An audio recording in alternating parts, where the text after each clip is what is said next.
নমস্কার। ইত্যাদি ইত্যাদিতে সবাইকে স্বাগত জানিয়ে আবারও চলে এসেছি একটি নতুন গল্প নিয়ে। আশা করছি আপনারা সবাই ভালো আছেন, সুস্থ আছেন। আমিও ভালো আছি।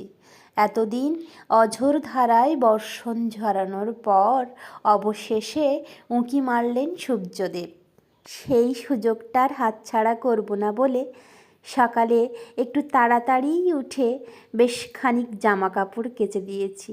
এতদিনের বর্ষার একটা গুমোট গন্ধ তাই কাটানোর জন্য আর কি।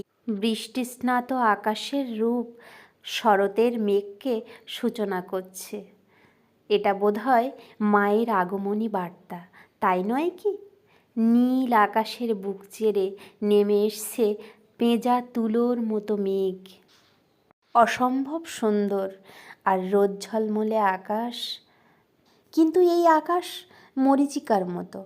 এই দেখছেন রোদ ঝলমলে, আবার ক্ষণিকের মধ্যেই এটার রূপ পরিবর্তন হচ্ছে। এই বৃষ্টি এলো, আবার জামা কাপড় তোলো। বোধহয় ভুল করেছি, আজ জামা কাপড়গুলো এতগুলো পরিষ্কার করতে হতোই না আমার। আজ গ্রাম থেকে শ্বশুরমশাই আসবেন, তাই একটু রান্নাবান্না আগে থেকেই গুছিয়ে নিয়েছি। উনি কখন আসবে এটা তো ঠিক নেই। কাল রাত্রে বৃষ্টির মধ্যে আমার আর রান্না করতে মোটেও ইচ্ছে হচ্ছিল না, তাই ও ফেরার পথে দুটো বিরিয়ানি নিয়ে এসেছিল। সেটাই রাত্রে দুজন খাওয়া দাওয়া করেছিলাম।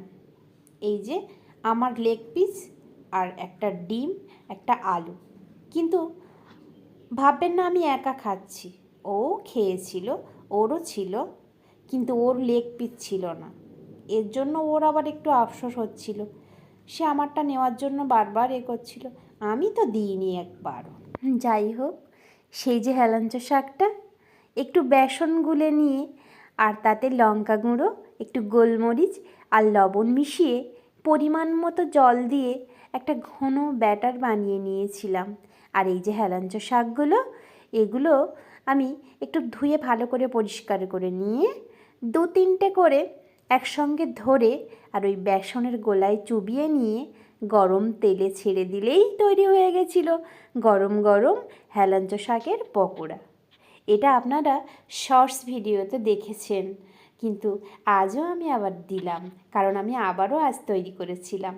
বললাম না, ওই যে বর বারবার বলছে ওটা খুব ভালো হয়েছিল, তুমি আরও একবার করো। এটা সত্যি আমারও খুব ভালো লেগেছিল।